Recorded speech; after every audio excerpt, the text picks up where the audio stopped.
it's going to benefit this team by winning football games. You and I have had this argument many times over the years, the tank argument. Well, you want a better pick because clearly they're going to need their quarterback. That's going to be the next piece in their process of getting to a whole nother level. And I think I don't care about the tanking. I'd rather win games now and continue to build this foundation than lose games and hope to have a better draft pick. You know what's interesting? I think of all the things that we've talked about on the air, and, everybody changes their opinions based on new evidence or new intel, whatever it might be. I think of all the things that I felt very strongly about over the years, this is the one that's changed the most for me.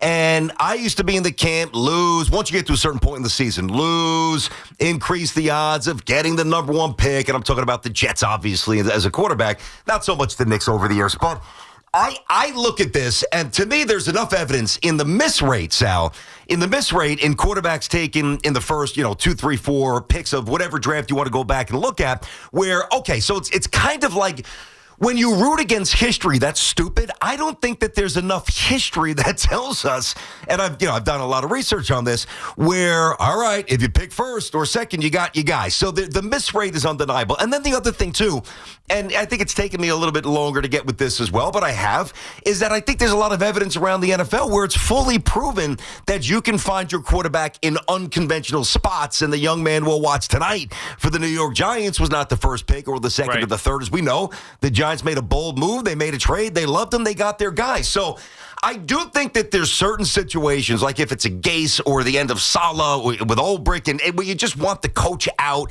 And like, to me, that's all. It's less about wanting to lose for a draft pick and more about just hoping the owner gets off his ass and fires somebody that we don't believe in. But for this Jets season, I enjoyed yesterday. I thought it was fun. I know the Falcons aren't good. I know the Jets tried their best. False start.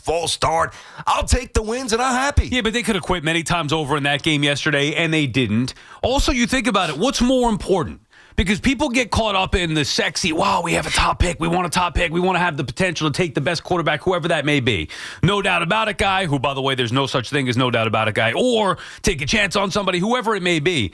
Is that more important, having the better pick, the higher pick, or is it more important in building a foundation so wherever you do select your next quarterback, whether it's trade, whether it's in the draft, you bring him into a position where he can be successful? The Jets have had the top picks. Okay, maybe not the top pick, but they had a number 2 pick. They traded up to get Sam Darnold. They traded up to get Mark Sanchez. Like, they've done the trade up thing. They've also taken quarterbacks in the second round. None of it has worked. Why? Because the foundation hasn't been good enough. So it's not to say that if you have a top pick, you can't be successful selecting the next guy, but also it's more important, at least from where I'm sitting, to try to build the foundation, especially in year one. You can make the case, at least I could have before, with if, say, Dable were still here with the Giants, I would make a case that they're better off losing. Now the only thing is, well, they have Kafka, and do you really want... You can still make the case they're better off losing, just because what good is winning going to do? If they win, Shane's going to be here. Kafka may have a better chance of being here. Now, some people may want that, whatever, but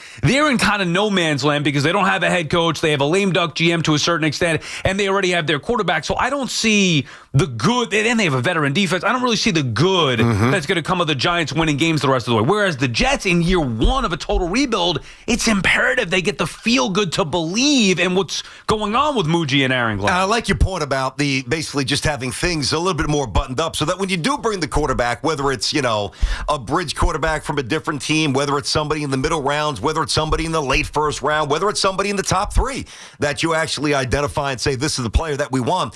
If you bring that player into a situation and there's just nothing stable about it, they're not going to win. They're not going to do well. So, it's funny because we talk about, and I know, Darnold does not look great this year. Geno does not look great this year. But we've seen reclamation projects, those two in particular, that have gone on to have some pretty good success because they've gone to more sound situations where if they came into that with the Jets, I promise you they would have looked better. Right. But instead of that, and the good thing too, and here's the other aspect of it, and very quietly, going back 2 months ago, some in-season trades, the Jets general manager has proven to be fairly astute, early read, obviously, in recognizing talent. The throw-in in the Sauce Gardner trade doesn't seem like such a throw-in anymore. So that gives me some confidence that, whether it's in the first round or trading up or whatever it's going to be, that he's at least got the chance to make the right call. And for the first time in a long time, the Jets aren't looking for a left tackle in the top 10 or even a right tackle. They got him last year. Memboot is really, really good. So I'm not sitting here saying that, I think that the Jets will win 3 of the next whatever games. It doesn't, but it does matter to a point. Yeah, maybe. They got to play Buffalo. You got to play the Pats. Maybe you beat Miami. Maybe you clip somebody else. Maybe you finish with, 5 wins-ish. Well, the Saints, too. I forgot about the Saints. That's right. Yeah, so, listen, I would think that they'll win a couple of more before it's all said and done. Not enough where it's like, wow, what a finish. But they have won 3 of 5. Yeah. And the thing to me, whether it's as a parent, whether it's as a coach, whether it's in the boardroom, if you try to hammer home a message and there's no evidence of the message rooting and then seeing some tangible results, it just becomes words and rhetoric and empty chatter that is very hard that really won't resonate with the room. The wins help further resonate the messaging, and the Jets as a franchise are feeling pretty good about themselves, and so am I. I'm happy for them. Especially in this town with a first-time head coach. Dude, the whole narrative, the majority of the year was, should Glenn be fired? One and done. He's in over his head. And now, all of a sudden, that's gone away as they've won 3 of 5. And again, not that they're the most impressive wins, but still showing fight. And we know that it's year 1. They don't have a ton of talent. They're building things out here with Muji and Glenn's vision. And to your point, to have that have some kind of merit and keep the dogs of the New York media off of them, they're going to have to win some games, which they've done. So it's not totally bottoming out. Now, I would have kept Glenn regardless, but there was a chance. They were looking at, they were going to be winless, 1 win. They're 0-7. Yeah, okay. And now all of a sudden that narrative, that has died. And now it's the excitement of, okay, well, what can they build? They're stockpiling the draft picks. They're loaded up. The guys that they have brought in showing some potential. They've settled things down. They cleared up the quarterback situation where they move Fields to the bench and go with Tyrod Taylor. There are reasons to be hopeful. The other part of it would be when you start tanking, or the idea of tanking, that to me is such a losing mentality. And it's mostly from the fans, which I do understand it. But think about it from an organizational standpoint. You're going to start chasing losses because you're the hope of, we need that top pick because we can't survive without it. If the Giants tanked last year and had the first overall pick, odds are they wouldn't have had Jackson Dart. And they would have been in the worst spot. Whether Cam Ward could play or not, who knows? But they would have brought in Cam Ward to a foundation that wasn't any good, and it would have been a lot worse off than they are right now, which is hard to imagine because it's pretty darn bad. But they have at least their guy. So you just don't know what's going to happen, which is why I wouldn't chase it. You can build a foundation, see where the chips are, where they may be at the end of the season, and then go get your guy, whoever that may be. Yeah, there's no Peyton coming out. There's no Andrew Luck coming out. And, today, I still like Mendoza, but who knows? You get to the combine, Dante Moore, Simpson, if he comes out. I don't know, and I'm tired of guessing, which I really think is the ultimate point, because, I do find it interesting or even funny, really comical, where so many people and I do think the numbers dwindled. Just based on my little social media experiment yesterday, I feel like more Jet fans are happy with the win than disenchanted based on, losing now the 6th overall pick right now. That could change. But it's funny how everybody's an expert at this point, where during the summer, I guarantee, and I'm talking about if you went up to fairly ardent football fans, Jet fans, hey, what do you know about this Mendoza kid? Where does he play? Forget about what his skill set was or how big he was. I'm not even sure if Jet fans would know that he was in Indiana. And now all of a sudden, everybody's an expert. So I've stopped playing that game I've stopped playing that game now. I don't do it anymore. There's no transcendent talent coming in that would justify wanting to lose games. That doesn't mean somebody can't become an all-time great wherever they get drafted, but not enough to sacrifice morale and team building and messaging. So that's where I'm at right now. That's not going to change the rest of the year. I promise you guys. And the other thing, too, is when you talk about building a little culture, baby steps, brick by brick, how do you do it? Well, you do it with good talent, right? Clearly, I don't think the Jets' talent base is incredible yet, although I do think that they've got some fortified spots in very important spots, which matters. But generally, what do? Well, you cut down the penalties, and you cut down the turnovers, and you do a little something on special teams. 2023, Jets had the most penalties. 2024, Jets had the most penalties. Now, today is not the day to tout the penalties because they almost gave the game away with stupid stupid false starts and they had 9 penalties yesterday. But still, having said that, they're like 10 or 11 this year. So he's cleaned that up a bit. Special teams might be, this is not hyperbole, it might be the best overall unit in the NFL. So when you look at that, you look at the draft and the energy that the team's emitting, I like the direction of the Jets. I'm happy that they won, and I hope that they keep winning. Plenty on Week 13 in the NFL, and of course, get you set for tonight, Monday Night Football. Jackson Dart back in action for Big Blue in New England. BT and Sal on the Fan. Our friends at Town Fair Tire remind you that at Town Fair Tire, you always get the guaranteed lowest price on name brand tires from Connecticut to Maine. Nobody beats Town Fair Tire. Nobody. Sam is in Melville starting us off. What's up, Sam? Good morning, guys. Sal, BT. What's up, Sam? Could be one of the rarest, a lifelong Jets fan, usually I'm predicting the Super Bowl. This could be one of the rarest times I actually agree with Sal. Build a foundation. Get the pieces to help a young quarterback be successful. Don't trade up. Don't give away those premium picks. You have to have a good offensive line. You have to have wide receivers. You have to have a running back. All these things in place to help a young quarterback succeed. Okay, congrats. Yep. I mean, have you always been in that belief? Yes, I always have. Okay, so have I. So I'm not sure why you're saying that you it's a rare time that you agree with me. So have I. I don't get it. Well, usually I don't. I feel, Sal, you're usually against the Jets unnecessarily. Unnecessary. That's not true. And thank you for the call, Sam. We get it. And look, that to me, and you can have your opinion on one in the tank. It hasn't worked. There've been multiple ways. No, I'm not against the Jets. The Jets have sucked. I mean, it's like Aaron Glenn. You're not making it up. Yeah, we were listening to Jerry play the cut of Aaron Glenn. He's like, "Oh, everybody, knocks these guys." And dude, yeah, we looked at it. I actually said something to you. Yeah, like, come on. So this is not an anti-Jet thing. You just don't like the reality. And I get it, sports fan. I'll tell you, I'll give you a quick little thing into the mind of a sports fan. Not that you need to know this, BT, but just I heard Gio this morning say something like, well, the Falcons suck, which he's right. And I don't even care about the Falcons.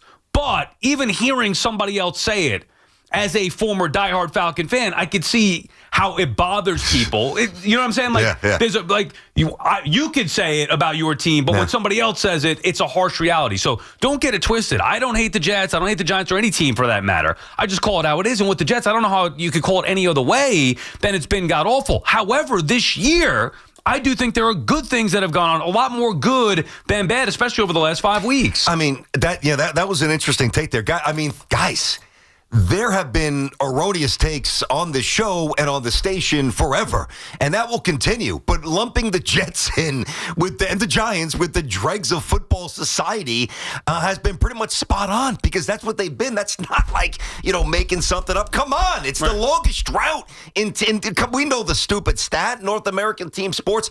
I look at, and I've thought this a little bit along the way. I'd like to see more evidence. They've got to get a safety. They've got to get a corner. But if you ask me, hey, all right, as a Jets fan I would hope that you guys think I'm fairly dialed into the Jets in terms of their personnel. If you said, hey, what do they have going for them right now? I'll tell you this. Yeah. They have an offensive line that I think is going to be, I think it's already among the top 10 in football. I think it's got a chance to be elite moving forward. They need one more piece, right? And we'll see. We'll talk about that deeper when we have to. They've got wide receiver 1. There's a chance they may have stumbled upon wide receiver 2 in Mitchell. They've got a young tight end that we all love in Mason Taylor. And by the way, for most of the season, you've had Justin Fields throwing worm burners to these receivers, which, how the hell do you distinguish yourself as a receiver when the quarterback can't throw? So you look at all those things. I feel like the arrow's pointed up. This is not going nuts. This is not unkillable. This is not playoffs with Zach. This is not Mike White can spin it. This is watching the Jets snap to snap and seeing a team that's getting a little more buttoned up and passionate as the year goes on. And also showing discipline, which I think is very important. It could have been easy for Muji to come in and Glenn to come in and be like, hey, we need a quarterback now. No, it was disciplined the way that they operated, and the way that they went about their draft and all that stuff, and then evaluating the first year of Aaron Glenn as a head coach, first year with Muji here, deciding to make the big trade with Sauce and Quinnen Williams, stockpiling picks.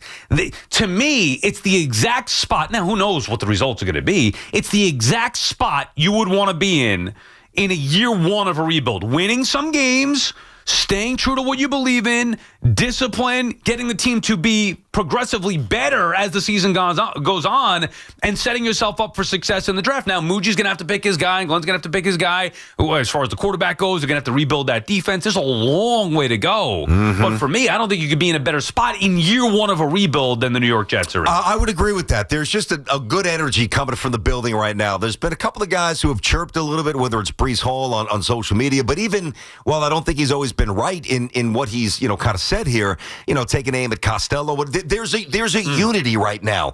And, this goes into, and at first I didn't like it. I thought it was unfair, and I thought it was certainly unnecessary. I thought the characterization, and certainly the contentious exchange between Glenn and the reporters about the quarterback for a while, I felt that it was a little, again, unnecessary and a little misguided, but you can now see what Aaron Glenn's trying to do. And, I think about a month ago, I started to change my tune on that a little bit. I'm like, all right, he's trying to create us against them, and it's starting to work a little bit. Yeah, and you have to have the wins, otherwise it doesn't mean anything. At least some. Covey is calling from the GWB. What's up, Covey? Cove. Guys, first time, long time. Love you guys. Love the energy. Thank you. I was in the stands yesterday. There was not a single person in the building with the rain and the freezing cold who didn't want that ball to sail through the upright. First of all, folk, I love the folk hero. Love it. He's an old-time Jet. But come on, tanking. I mean, who wants to lose games? Well, I used to. We've gone through Kotite and Gase, and I'm sitting there in the cold and the rain, and tank lose games? Well, you're not kidding me? If you're going into the game, that's a little bit different. And if you went to that game yesterday, you got something wrong with you. Evan went. I don't want to lose any game. I don't want to lose any game. I get it. Yeah. But go ahead, BT. I was just going to say, who wants? Covey said, "Who wants to win games?" He asked the question. That's kind of the point of the conversation. I used to be in the camp that wanted to, and that's where I've just changed. Lose games, right? To lose games, to get to a point where, in theory, I give my team a better chance to finally get the quarterback, which has proven to be so elusive, and it's not going to be easy. They're not going to pick top three. Although it's funny, just a quick sidestep here. The Colts now, Gardner's injury, Daniel Jones banged up, and I've been following this. And a little dose of reality for Indianapolis. A little bit. They've lost 2 straight. And right now the Jets, I believe that would be the 26th pick that the Colts would have. They've got to play the Jags again. They've got to play the Texans again. They're playing some tough teams here. I think they're playing the Niners and maybe the Rams. There's a chance that they could lose every game. Now, they won't lose every game, but before yesterday, they had 6 to go, and I thought maybe 3-3 was possible. Based on yesterday, I think 2-4 is more probable than possible. So, that scoots up into the early 20s, maybe the high teens, whatever. It just gives Muji, who at least on the surface and on the most basic evaluation point, I think the Jets general manager has earned the benefit of the doubt, which gives me confidence going into the offseason. And something that I was a little worried about after the first 7 games, I feel like Aaron Glenn has stabilized. He's learning. He's grown into the job, and his team's following him, and it's good. Jets right now have the 7th pick overall. Colts have the 23rd. 23rd? That's what Rami just said. Yeah, 23rd. Then that changed. I thought the Jets were 6th, so that changed, right? Yeah, because last night Washington moved up to 6. That's right. Okay. All right. Either way. Doesn't matter. That's fine. Oh, wait. Well, no. One slot. I changed everything I said. And you can't fall to 7. No, and it's still gonna change throughout the rest of the season here. But point is, you're in a good spot with 2 first-round picks like that, hoping that the Colts continue to lose. They're going the wrong way. That's what I'm saying. And don't forget, as you wouldn't, that 3 next year. And there's just, that draft board's interesting. I don't want to get too geeky, but you can nab a stud receiver or a stud corner, or if they even need a receiver, which I'm not so sure that they do, or another position of need. And there's a couple of them. You could address things fast. Guys, there are many teams who have gone from awful to very competitive. Jets aren't there yet, but they're taking the right steps. It's fun to see. It's good to see. Finally, it's good to see. WFAN NFL football powered by Verizon. Get your local Verizon store today. More of your calls when we come back. Working the Giants as well. We'll go over Week 13 in the NFL. Just getting started on this Monday morning. BT and Sal on the Fan.